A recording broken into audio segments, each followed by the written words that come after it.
सास का घूंघट पार्ट 6। अब तक हमने देखा कि रात के अंधेरे में चुपके से सचिन देविका से माफी मांगने जाता है, लेकिन देविका कहती है, सचिन, मेरे लिए सबसे बड़ी चीज मेरा आत्मसम्मान है, इसलिए मैं तुम्हें माफ नहीं कर सकती। अब तुम यहाँ से जा सकते हो। देविका, एक बार मुझे मेरे बच्चे से तो मिलने दो। मैंने अभी तक उसे देखा भी नहीं है। कौन सा बच्चा सचिन? वही बच्चा जिसे तुमने और तुम्हारे बाप ने अपने घर के अंदर तक नहीं घुसने दिया। आज अचानक बच्चे की याद कैसे आ गई? देखो सचिन, चले जाओ यहाँ से। मेरे बच्चे के सामने और मेरे सामने फिर कभी मत आना। सचिन जब घर जाता है तो घर के सभी आदमी उसे डांटने लगते हैं। इतने रात को कहाँ गया था सचिन? देविका से माफी मांगने। तुझे शर्म नहीं आई अपनी बीवी से माफी मांगते हुए?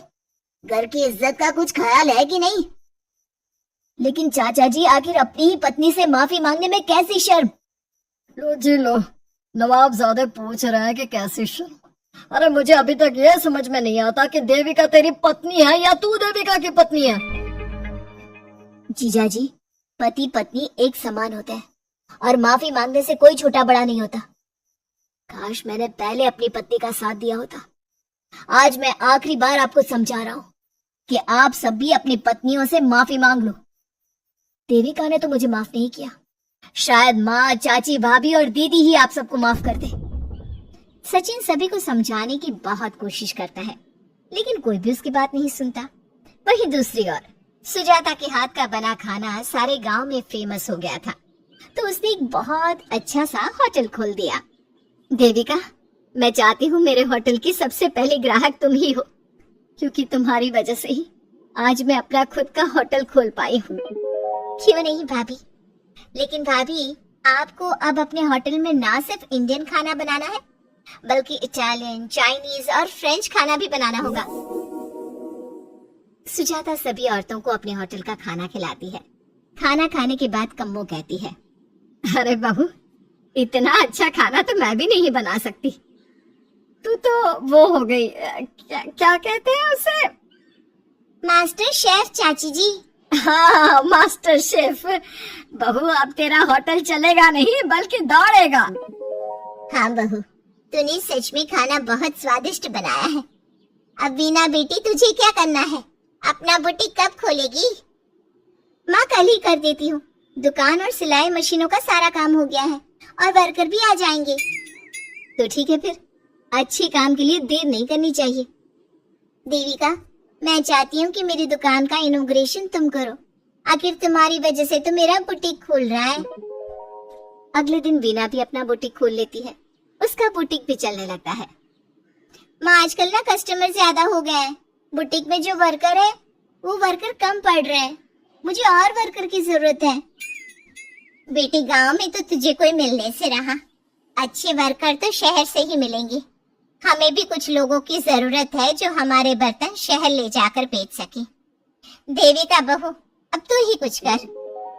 ठीक है माँ जी, मैं अपने पापा से बात करती हूँ। वो अखबार में इश्तेहार दे देंगे तो कई वर्कर आ जाएंगे। कम्मो और विमला के बनाए बर्तन भी दूर दूर तक बिकने लगे। सभी औरतें देखते ही देखते बहुत फेमस हो गई। अब देविका ने गांव में अपना स्कूल भी खोल लिया। सभी गांव की लड़कियां स्कूल जाने लगी। एक दिन देविका ने सभी से कहा, माँ जी, मैंने स्कूल तो खोल लिया है और गांव की लगभग सारी लड़कियां भी आ रही हैं, लेकिन कल से आप सब भी आएंगी, गांव की सभी औरतों के साथ। देविका बहू, कैसी बात कर रही है तू? इस उम्र में हम स्कूल जाते हुए अच्छे लगेंगे क्या? माँ जी, पढ़ने की कोई उम्र नहीं होती और आप सबको मैंने कितना कुछ तो सिखा दिया है। अगर आप सब स्कूल पढ़ने आएंगी तो इससे गांव की सभी औरतों को हिम्मत मिलेगी। लेकिन बहू, अब हमें पढ़ने की क्या जरूरत? अब तो हम बूढ़े हो गए हैं। चाची जी, जरूरत है पढ़ने की, और पढ़ने की कोई उम्र नहीं होती। अब देविका लड़कियों को पढ़ाने के साथ साथ गांव की औरतों की शिक्षा पर भी ध्यान देने लगी। कुछ दिन में घर की सभी औरतों के बारे में राज्य के बड़े बड़े मंत्रियों को पता चला और वो सीधा उनके गांव उनसे मिलने पहुंचे। देविका जी, आपकी वजह से पूरे गांव का नाम रोशन हो गया है। जगह जगह आपके घर की सभी औरतों की तारीफ हो रही है। हाँ देविका जी, आप सभी के बारे में सुनकर हम अपने आप को रोक नहीं पाए और आपसे मिलने आ गए।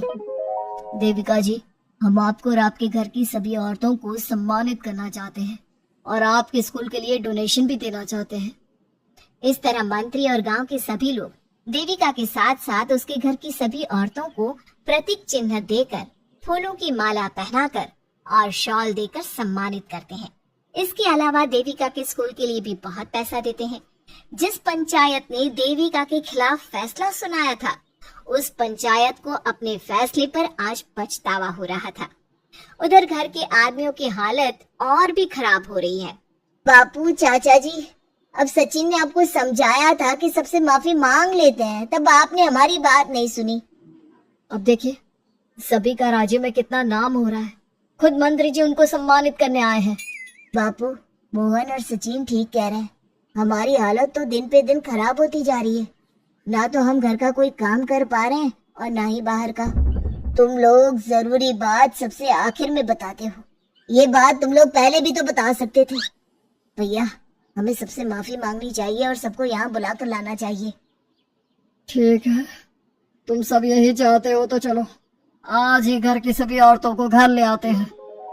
घर के सभी आदमी चल देते हैं सभी औरतों से माफी मांगने के लिए। जैसे ही वो औरतों के पास पहुंचते हैं, सभी हैरान हो जाती हैं। कम्मो, ये सब यहाँ क्यों आए हैं? पता नहीं, लगता है आज फिर झगड़ा करने आए हैं हमसे। अगर आज कल्याण ने मुझे कुछ बोला तो इसे छोड़ूंगी नहीं मैं भी नहीं छोड़ूंगी मोहन जी को। ना इनका भरता बनाया तो मेरा नाम भी सुजाता नहीं। शांत रहो आप सब, देखना तो दो क्या कहते हैं। सभी आदमी अपनी अपनी पत्नियों से माफी मांगते हुए कहते हैं, कम्मो, मुझे माफ कर दो, मैं तुम्हें घर ले जाने आया हूँ। तुम्हारे बिना घर बहुत सुना लगता है विमला, घर चलो। सुजाता, मैंने जो भी तुम्हारे साथ किया उसके लिए मैं बहुत शर्मिंदा हूँ। मुझे तुम्हारी और तुम्हारे हाथ के बने खाने की बहुत याद आती है। तुम मेरे साथ घर चलोगी ना? वीना, वो घर मेरा नहीं तुम्हारा है और मैं नहीं चाहता कि तुम मेरी वजह से अपना घर छोड़ दो। इसलिए अपने घर चलो और हम सबको माफ कर दो। अपने पतियों की इस तरह माफी मांगने से सभी औरतें अपने पतियों को माफ करके उनके साथ जाने को तैयार हो जाती हैं। लेकिन देविका घर आने से मना कर देती है। सभी औरतें उसे समझाती है, देविका बहू, अब घर जाने में क्या दिक्कत है? मांग तो लिए सबने माफी। देख तो सचिन भी कितना शर्मिंदा है। हाँ बहू, हमारी लड़ाई तो यही थी कि ये हमसे माफी मांगकर इज्जत के साथ घर ले जाए। अब घर चलने से तेरी शादी बच सकती है। चाची जी, मैं पहले भी बता चुकी हूँ, अब दोबारा से फिर कह रही हूँ, मेरे लिए शादी से बड़ा है आत्मसम्मान। आप लोगों की शादी आपकी मर्जी से नहीं हुई है, लेकिन मेरी शादी मेरी मर्जी से हुई है। इसलिए शायद आप लोगों को फर्क नहीं पड़ता कि आपके पति ने आपके साथ क्या किया, पर मुझे इस बात से बहुत फर्क पड़ता है कि मेरे पति ने मुझे अपने बराबर नहीं समझा और इसलिए मैं उसे माफ नहीं कर सकती। देविका, मैं अपने बर्ताव के लिए बहुत शर्मिंदा हूँ। तो जिंदगी भर शर्मिंदा रहना। और हाँ, आप सब इनके साथ जाना चाहती हैं तो जाइए, लेकिन मेरी एक बात हमेशा याद रखिएगा, शादी सिर्फ एक रस्म होती है। इस रस्म में पति और पत्नी बराबर के हिस्सेदार होते हैं, ना कोई छोटा होता है और ना कोई बड़ा। इसलिए यदि आपका पति आपको सम्मान दे तो बदले में उसे सम्मान दो, नहीं तो वो जैसा करे आप भी वैसा ही करो। देविका सचिन के साथ नहीं जाती है और अपने बेटे के साथ वहीं रहने का फैसला करती है।